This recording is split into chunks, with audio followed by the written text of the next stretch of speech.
O nome do senhor? Marcos. O que aconteceu? O senhor era da fé? Como é que a gente pode começar essa história? Bom dia a todos. Meu nome é Marcos. É importante ressaltar, pastor, que eu já fui obreiro. O senhor já foi obreiro, então? Eu estava como obreiro. Como é que foi esse início, antes de ser obreiro, vamos dizer assim, pela primeira vez? Pegou firme e chegou na igreja como? Lá atrás? Eu cheguei doente na igreja. O primeiro contato que eu tive com a igreja, com Deus, foi uma cura que eu tive. E a partir de então eu me senti maravilhado e comecei a pegar firme. Fui para o grupo jovem, me tornei obreiro e permaneci como obreiro durante um longo período, aproximadamente 8 anos. E após isso, eu acabei me esfriando na fé devido a algumas amizades que eu adquiri no trabalho. Então, peraí, o senhor recebeu a cura, passou por todo o processo que as pessoas normalmente passam, dentro da igreja e tudo, chegou até a ser um obreiro da igreja. Sim, senhor. Né? Uma pessoa com um cargo voluntário, vamos dizer assim, dentro da igreja, para ajudar pessoas. Expulsava demônio? Sim, senhor. Orava pelos enfermos? Orava, jejuava, fazia propósito. Fazia núcleo, reuniões? Sim, senhor. Sim, senhor. Pois é. E aí depois, o que aconteceu? Devido a algumas amizades que eu adquiri no trabalho, isso foi me esfriando, porque o ambiente de trabalho, assim como todo mundo, é um ambiente onde tem palavrões, xingamentos e etc. E eu fui me aproximando mais daquelas pessoas e me afastando mais de Deus. E isso emplacou muito, porque eu me esfriei, eu já não orava, já não jejuava, já não fazia voto. Fogueira Santa o senhor parou de fazer também? Parei de fazer fogueira santa. E o fundo do poço, assim, eu cheguei a entregar o uniforme. Esse foi o fundo do poço, porque quando eu entreguei o meu uniforme, aí é como se eu tivesse tirado assim, eu permaneci na igreja durante um período, mais frio. Eu estava me rastejando dentro da igreja. E eu passei a fazer coisas que eu não fazia. Isso dentro da igreja. Tipo?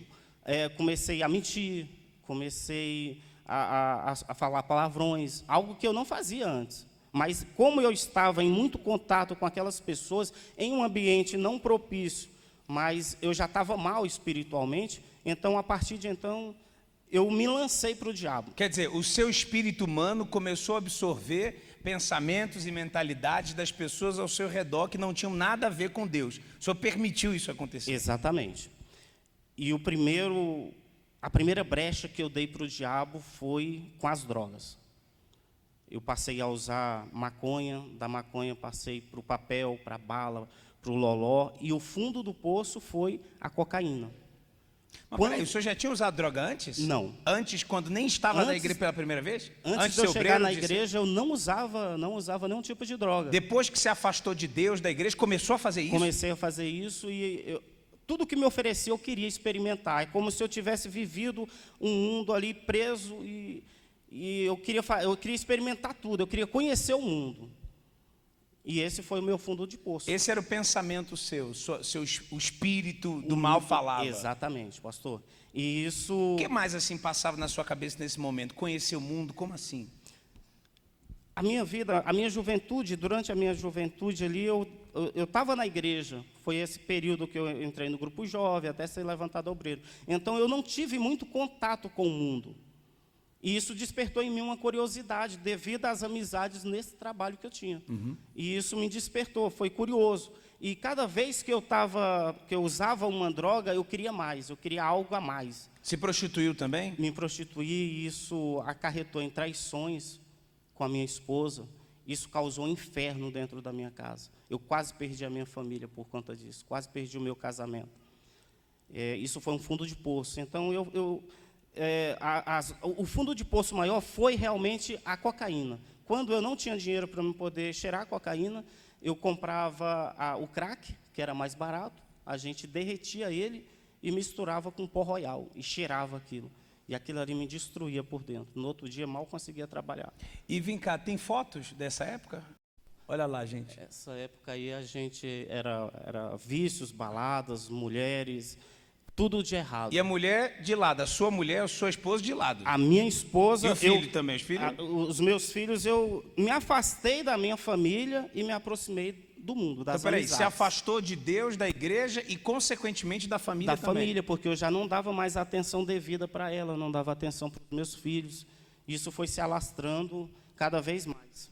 Pois é. Deixa eu falar com ela um pouquinho. Seu nome novamente? Érica. Dona Érica, a senhora é obreira, é da fé. Sim, senhor. Onde que a senhora estava nisso tudo, enquanto ele estava se afundando? Eu estava no altar, buscando por ele. Conta aí, por favor, para a gente, por favor. Ele falou assim, não quero mais ser obreiro. Ele entregou o uniforme, ele falou, não estou me sentindo bem, eu não quero mais ser obreiro. Aí eu ainda falei, mas por quê? Não, é porque eu não quero mesmo. Então, a gente não pode forçar, né, a pessoa. Aí ele começou a ir para noitadas, ele já não ia em casa, às vezes, à noite, já não dormia. E até eu achar drogas na roupa dele. Aí foi o fundo do poço. A senhora achou droga na roupa dele? Na roupa dele. Resquícios de drogas? Isso. Aí eu ainda chamava ele, vamos para a igreja. Aí ele falava, não quero. Eu estava preocupada não com ele, eu estava preocupada com a alma dele. Eu falava, Marco, se você morrer, você vai para o inferno. Você tem que voltar. Ele falava, olha, eu tenho que voltar quando eu quiser. Não é ninguém me forçando, não. Ele ainda me falava assim, eu vou voltar quando eu quiser. Quando eu achar que eu estou na hora de voltar. Ele falava assim, eu falei, Marco, mas se você morrer hoje, sua alma vai para o inferno. Você está jogando sua alma direto para o inferno. Mas ele estava tampado os olhos dele, ele não via isso. Ou seja, houve uma troca de espírito reverso. A gente está falando do espírito do mal sair e entrar o espírito de quem? De Deus. Mas no caso dele, ele se afastou, quis conhecer o mundo e aconteceu o contrário. É como se o Espírito Santo tivesse saído. Você teve o Espírito Santo antes? Sim, senhor. Tive, sim, senhor. Pastor, eu me sentia... Quando eu estava nas baladas usando droga, eu tinha medo de morrer. Porque eu sabia que se eu morresse ali, eu ia para o inferno. Mas eu não tinha força para me voltar. Eu queria, mas não conseguia. Mas também não abandonava as amizades. Então, eu não conseguia daquela forma. Quem ficou agora em primeiro lugar não era Deus, não era ninguém, eram as amizades suas. As amizades. Eu priorizei aquelas amizades. Priorizei mais as amizades do que a Deus, do que a minha família, do que a mim mesmo. Fazia coisas só para agradar eles.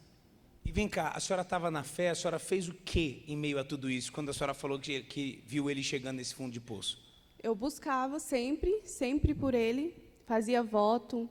Tinha uma reunião para os obreiros, que era o grito de Lázaro. Sim. Eu me dediquei muito, eu gritava o nome dele. E quando, numa situação, quando eu achei as drogas, e teve um dia que ele saiu para assistir um jogo e levou o meu filho. E ele voltou escoltado pela polícia, 3h da manhã. Que isso? Ali foi o fim para mim.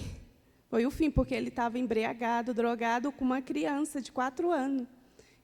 Chegou com a polícia. Então, eu falei, Deus... Porque quando eu buscava por ele, eu pedia para Deus para trazer ele, mas pedindo a minha vontade. Falei, Deus, eu não quero mais a minha vontade. Eu quero que o Senhor faça a sua vontade na vida dele.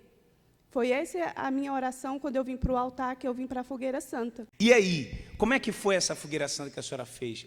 Com essa força, essa revolta? Eu estava tão revoltada, eu entreguei meu voto numa cesta. E falei, Deus, hoje ou é nunca mais. Ou o senhor vai fazer a sua vontade. Eu não quero mais a minha vontade na vida dele. É a sua agora. Entreguei o meu voto na sexta. Quando foi no domingo, eu tomei um susto, porque eu estava na igreja, ele chegou e ele até participou da Santa Ceia. Eu subi no altar na sexta, no domingo. Aí eu fui conversar com ele, ele falou assim, eu não vou mais ficar te pedindo perdão, Agora, eu não vou mudar por você, eu vou mudar por Deus. Foi essas palavras que ele me falou. E, a partir daí, nunca mais. As amizades se afastou, não usou droga, não bebeu mais. Foi assim. Deus se manifestou. O que a senhora colocou nesse altar, o pedido que a senhora fez, foi algo fácil? Foi algo, assim, o seu sacrifício foi fácil? Como é que foi? Foi difícil? Foi muito algo difícil. que foi rapidinho para coloca ali e tal, eu vou botar um pedido, colocar aqui uma oferta de sacrifício. Como é que foi isso? Foi muito difícil. Foi um sacrifício mesmo, doeu. Um sacrifício que doeu. Que eu não entreguei só o dinheiro, eu entreguei a minha vida. Entreguei o meu tudo que eu tinha.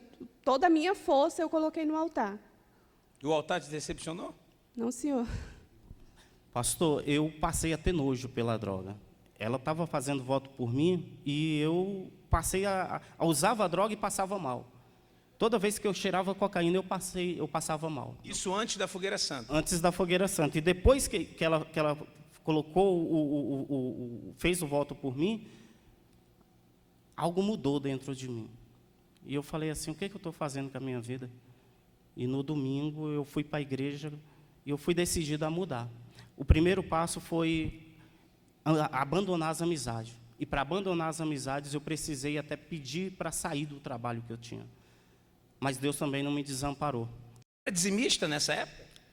Não. Quando eu me afastei da igreja, eu também não dizimava, não fazia nada. Só no mundo. E quando eu voltei para a fé, quando a minha esposa fez esse voto, eu falei assim, agora é tudo ou nada. Eu voltei, eu zerei tudo. Me batizei nas águas. Eu sabia que eu precisava mudar primeiro aqui dentro. Porque se aqui dentro, eu já conhecia o altar, eu já conhecia o que eu tinha que fazer, eu sabia o que eu tinha que fazer, eu tinha que restaurar o meu altar. E eu restaurei o meu altar, fui batizado com o Espírito Santo, que para mim isso foi o maior tesouro. De lá para cá, Deus não abriu as portas para a gente, Deus escancarou as portas para a gente de tal maneira que eu passei a cuidar da logística de toda aquela loja. Hoje a gente tem caminhão, a gente tem outras vans. Recentemente eu troquei o meu carro de passeio, eu tenho uma Fiat Toro. A casa que eu não conseguia fazer uma reforma, hoje a gente derrubou essa casa, mas, pastor, isso não é o principal. Esse não é o meu objetivo principal. Hoje, o meu objetivo é um dia, o meu maior tesouro é lá, é chegar lá, no reino dos céus. Deus abençoe, vai na fé, em nome de Jesus. Bem forte para Jesus. Deus abençoe.